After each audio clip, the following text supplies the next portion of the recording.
guys, thank you for coming back here to City Slicker Builds. Got a lot of work done here. Wanted to give you guys a big update. But before I can do that, I have to give a big shout out to Doc Sprocket. If it wasn't for him, I would be nowhere near where I am at right now. He's helped me figure out a lot of the bugs with this and setting up some systems on here. So stay tuned and get ready to see a big update here where I'm at with the cooler. Okay guys, this video is going to be a little bit long because there's quite a few updates to show you guys with what I have done to the cooler. So we're going to start from the front and work our way back. And just let me know in the comments if you have any questions on what I did, and I will try to elaborate a little bit better for you guys. I am doing a full write-up on the all-terrain lawn tractor forum under the build contest. Its build contest name, of course, is Tracta-cooler. So take a look there as well. So let's get started here and I'll show you what's been going on. Okay, in the front you can see I've got my clutch pedal. I put it on the left and I put my brake pedal on the right. I made this bracket here in the center, basically in a U shape. This is off of a Murray LT, and what I did is I just took the stock mounting brackets there, bolted it in there, and then on the bottom side there. And then what I did to stop the play on the pedal from sliding in and out is I just put cotter pins, one on this side and one right on the back side there. So if I ever need to pull it out, I can. And then for my clutch cable hook up here, I just welded a tab on there with multiple different holes. As you can see, I ended up having to extend it. And then I had the idea for a pedal stop is I got just a little piece of metal there, as you can see, just as stops to keep it from rotating back any further. Basically did the same exact thing on the other side here for the brake. Got the brake in there with the setup like this. The wire that I am using is actually an emergency brake cable. Doc Sprocket gave me that idea and just worked off of that with him. And as you can see, it just runs back.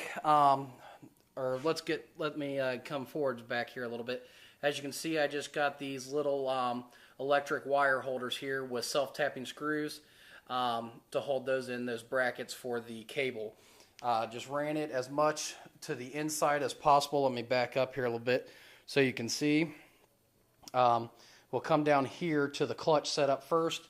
It just comes around this side, ends up here, and onto a double clutch pulley setup. Ended up doing it with the mount here. Right now, as you can see, I've got 2 springs on it, just messing around with it to see how much strength I actually need pull on there.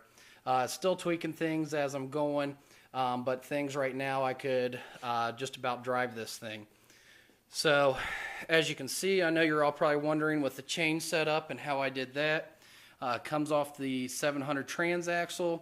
Comes down this way to my chain tensioner, just basically made an L shape, drilled a whole bunch of holes so I can adjust it up and down. Back to the sprocket, comes back over.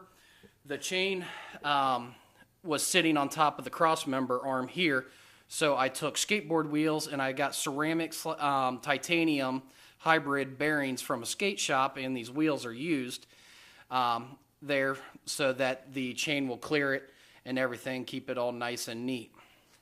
Now let's go back over here to the brake setup. As you can see, my cable coming back down this way.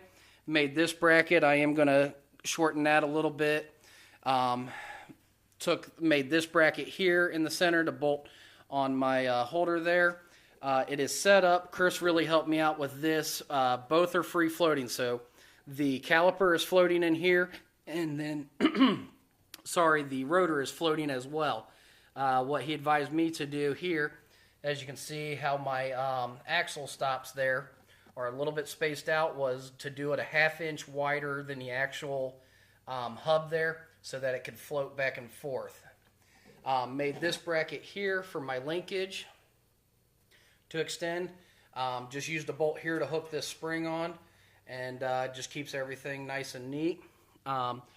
Figured out the belt setup here. Got that on last night actually. That's a 64-inch belt. And let's come back up to the front here. so you can see everything.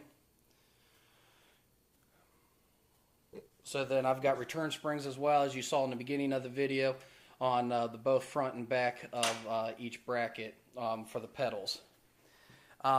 Still have some buttoning up to do on this thing, as you can see. Just have everything tack welded in right now for test and tune, just figuring everything out. Of course, I need to shorten my wires, or I'm sorry, the cables there. Need to put in cable stops. Just a few other things. Going to make some belt tensioner, or I'm sorry, not belt tensioners, but belt keepers, so that the belt doesn't pop off. I'm just going to do exactly what Doc Sprocket did in some videos on the Fugazi, of just basically welding a nut in place around the pulleys, and then where I can just run bolts into it to hold them on. And then that's easy, just run the bolts out if I need to change the belt out. So yeah, she's just about to start rolling on her own. Like I said, as you can see, got some buttoning up to do. Got to get the engine finished, put back together for test and tuned, and then do some steering stuff. And then we're going to fire this thing up and drive it under its own power. So thanks for stopping by, guys. I really do appreciate it. Please hit like, subscribe, and just keep an eye on this thing, how things are going. Things are going to slow down a little bit for me. My wife and I were actually expecting our second child. She is due on Monday, so life is about to get really hectic here real shortly.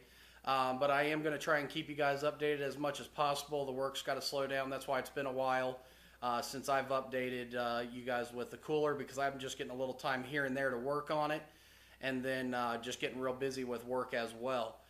So again, please hit like, subscribe. Also, if you've never been over to Doc Sprocket's page, it's Sprocket's Garage. He also has a Facebook page called Sprocket's Garage. Hit him up, check out his stuff. He's doing a lot of great things, and he's been a great help for me, and I really appreciate it. So go like his pages and keep watching. Thanks.